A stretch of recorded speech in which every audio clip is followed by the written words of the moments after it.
Hello everyone, कैसे हैं आप सब। इसमें देखिए इंटरमीडिएट के भूगोल एनसीईआरटी बेस्ड का ये प्रश्न है। जनांकीय चक्र से आप क्या समझते हैं और जनांकीय संक्रमण की 3 अवस्थाओं की विवेचना कीजिए। देखिए, यदि ये प्रश्न बोर्ड एग्जाम में आता है भूगोल में, तो इसका उत्तर इस प्रकार से है। जनांकीय जन यानी कि लोग और लोगों के द्वारा जब विकास का कार्य होता है, यानी कि लोग जब अपने क्रिया के द्वारा, अपने काम के द्वारा, अपने द्वारा किए गए काम से तरक्की करके, उन्नति करके आगे बढ़ते रहते हैं। जिस प्रकार से एक चक्र यानी कि एक पहिया जब आगे गोल गोल घूम के आगे ही बढ़ता है, उस प्रकार से मनुष्य के द्वारा किए गए वर्क या काम के माध्यम से जब मनुष्य की तरक्की होती है, विकास होता है, वो आगे बढ़ता है, तो उसका वो जो परिवर्तन है वो जनांकीय चक्र कहलाता है। और इसमें देखिए, इस सिद्धांत के यानी कि जनांकीय चक्र के अनुसार अगर हम समझें, तो जब समाज ग्रामीण, खेतीहर और अशिक्षित अवस्था से उन्नति करके, यानी कि एक मानव समूह, समाज जो है, जब गांव में रहता है, खेती करता है और वो अनपढ़ होता है, शिक्षित होता है, और इस अवस्था से जब वो तरक्की करके नगर में जाकर के बसता है, या वो गांव ही नगर के रूप में परिणित होने लगता है, बदलने लगता है, औद्योगिक क्षेत्र का विकास होता है, और वो व्यक्ति यानी कि जो गांव का ग्रामीण व्यक्ति है, उसको अक्षर का ज्ञान हो जाता है, वो साक्षर जब बन जाता है, और इस तरह से जब किसी प्रदेश की जनसंख्या उच्च जन्म दर और उच्च मृत्यु दर से निम्न जन्म व निम्न मृत्यु दर में परिवर्तित होती है, तो ये सभी परिवर्तन जो है एक अवस्था में होते हैं। मतलब एक दिन में नहीं होते हैं, अचानक नहीं होते हैं, ये धीरे धीरे करके परिवर्तन होते हैं, और जिन्हें सामूहिक रूप से अगर देखा जाए तो जनांकीय परिवर्तन के रूप में जाना जाता है। कहने का मतलब यह है कि जैसे मान लीजिए कि कोई गांव, पहले जो कोई गांव था, आज धीरे धीरे उसमें वहां पर कच्चे सड़क की जगह पक्का सड़क बन चुका है। स्कूल जहां पहले एक भी नहीं थे, वहां कई स्कूल हो चुके हैं। तो लोग क्या है, औद्योगिक क्षेत्र के तरफ, जिस गांव में कभी कुछ नहीं था, वहां आज छोटे मोटे उद्योग धंधों का विकास हो चुका है। तो इस तरह से मनुष्य या मानव समाज जब ग्रामीण अवस्था से नगरीय अवस्था में और खेती करने से औद्योगिक क्षेत्र की तरफ आगे बढ़ता है, और उसके बाद जो है वो जो निरक्षर है वो साक्षर जब बन जाता है, तो इस तरह से होता क्या है कि उच्च जन्म दर और उच्च मृत्यु दर में कमी आती है। यानी कि जो पैदावार है उनमें भी रोकथाम लगती है, और साथ ही साथ मृत्यु भी कम होता है जब ये इस तरह से परिस्थिति आती है। यानी कि जब साक्षर लोग होते हैं, शिक्षा प्राप्त करते हैं, तो इस तरह से जो जन्म दर है, यानी कि जो जन्म होता है बच्चों का, उस पर थोड़ा रोक लगता है, यानी कि संख्या में कमी आती है। और साथ ही साथ जब निरक्षर लोग होते हैं, अनपढ़ लोग होते हैं, तो वहाँ जो है ज्ञान के कमी के कारण, अभाव के कारण बच्चों की संख्या अधिक होती है, और साथ ही साथ जो है बच्चों की जो है परवरिश ठीक ढंग से ना होने के कारण या जानकारी के ना होने के कारण मौत भी बहुत अधिक होती है। लेकिन साक्षरता के कारण जो है मौत में भी कमी आती है और पैदावार में भी कमी आती है। तो ये जो परिवर्तन, जो बदलाव होता है, इसी बदलाव के चक्र को जनांकीय चक्र कहा जाता है। और ये एक बैग यानी कि अचानक जो है नहीं होता, ये धीरे धीरे करके स्टेप बाय स्टेप होता है। और उसकी ये जो यही अवस्थाएं हैं वो 3 हैं। यानी कि मान लीजिए ये प्रश्न ऐसे भी आ गया कि जनांकीय संक्रमण जो चक्र है, इसकी कितनी अवस्थाएं हैं, तो इसकी अवस्थाएं जो है वो 3 है। या इस तरह से मान लीजिए आ गया कि जनांकीय परिवर्तन के या जनांकीय संक्रमण के किन्हीं 2 अवस्थाओं के बारे में बताइए। तो 1 नंबर का है तो केवल नाम लिखना है, 2 नंबर का है तो उसके बारे में थोड़ा थोड़ा सा आपको लिखना है। तो देखिए, जनांकीय जो संक्रमण है, इसकी जो 3 अवस्था है, 3 अवस्थाओं में पहली जो अवस्था है, यानी कि प्रथम जो स्टेप है या सीढ़ी जो है,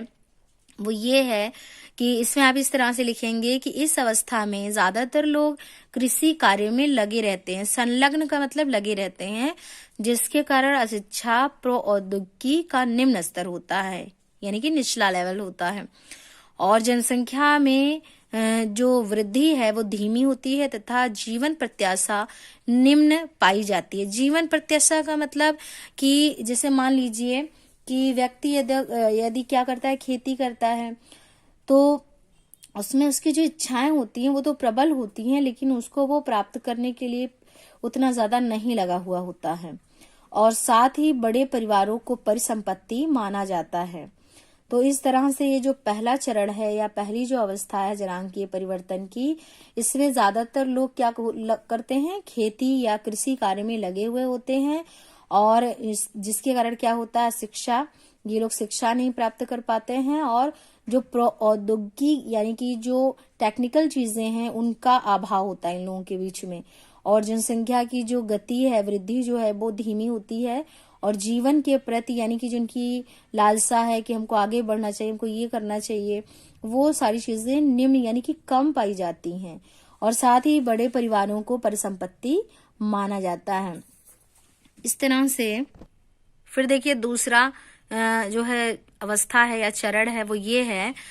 कि इस अवस्था में स्वास्थ्य संबंधी सुधारों के कारण मृत्यु दर में कमी आती है, और साथ ही साथ जन्म दर अधिक तथा मृत्यु दर में कमी से जनसंख्या में तेजी दिखाई पड़ती है। यानी कि द्वितीय जो अवस्था होती है जनांकीय परिवर्तन की, इसमें क्या होता है कि सबसे पहले इसमें शिक्षा का स्तर होने के कारण क्या होता है कि स्वास्थ्य के प्रति लोग जागरूक होते हैं। स्वास्थ्य संबंधी सुधार के कारण मृत्यु दर कम होता है और जन्म दर अधिक होता है, और मृत्यु दर में कमी आती है, जिस कारण जनसंख्या में तेजी दिखाई पड़ती है। तो इसके बाद जो है तीसरा अवस्था है, ये दूसरा हो गया, और तीसरा अवस्था ये है कि इस अवस्था में क्या होता है कि जनसंख्या शिक्षित होती है, पढ़ी लिखी होती है, और वो क्या है, नगरीय हो जाती है, और इस तरह से तथा उसके पास क्या है, तकनीकी ज्ञान हो जाता है। लोग परिवार के, जैसे आप एग्जाम्पल के लिए, उदाहरण के लिए देखिए कि पहले यानी कि गांव में लोग क्या है, टेक्निकल चीज़ों को, फॉर एग्जाम्पल मोबाइल है, इसी का बाकायदा जैसे एंड्रॉयड सेट है, इसके बारे में आज भी जो गांव के वृद्ध लोग हैं वो उनको जानकारी उतनी नहीं है, लेकिन जो नए पीढ़ी के लोग हैं वो अच्छे से टेक्निकल चीज़ों को बहुत अच्छे ढंग से जानते हैं। तो इस तरह से एक स्टेप बाय स्टेप कार्य होता है। तो तीसरा जो अवस्था या चरण है, इसमें क्या होता है कि शिक्षित नगरीय जो जनसंख्या है वो शिक्षित हो जाती है, ज्ञान प्राप्त करती है, शिक्षा प्राप्त करती है और नगरीय हो जाती है, तथा इसके पास क्या होता है, टेक्निकल जानकारी होती है, तकनीकी ज्ञान होता है। लोग परिवार के आकार को निश्चित करने लगते हैं या सीमित करने लगते हैं, कम रखना चाहते हैं परिवार की संख्या को। और इसमें क्या होता है, जो तृतीय अवस्था है, इसमें जन्म दर और मृत्यु दर घटकर स्थिर हो जाती है। लोगों में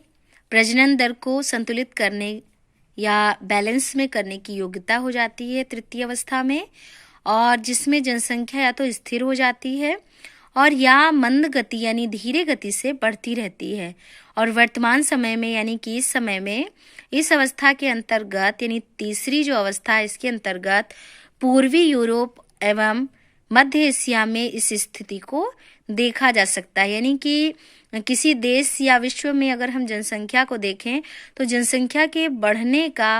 यानी लोगों के बढ़ने का जो लेवल है वो 3 अवस्थाओं में होता है, और इसके जो है जनांकीय परिवर्तन या संक्रमण के जो चक्र हैं उनकी अवस्थाएं 3 होती हैं, और तीनों अवस्थाओं को आपने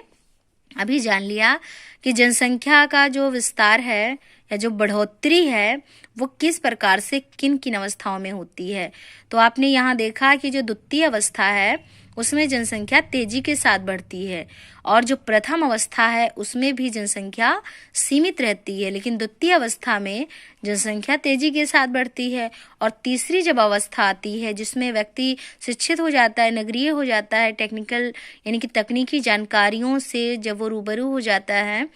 तो जनसंख्या जो है वो या तो स्थिर हो जाती है या सीमित हो जाती है। तो इस तरह से आपने इस वीडियो में जनांकीय परिवर्तन या जनांकीय संक्रमण के चक्र का अर्थ और उसके तीनों अवस्थाओं के बारे में आपने जान लिया। Thank you.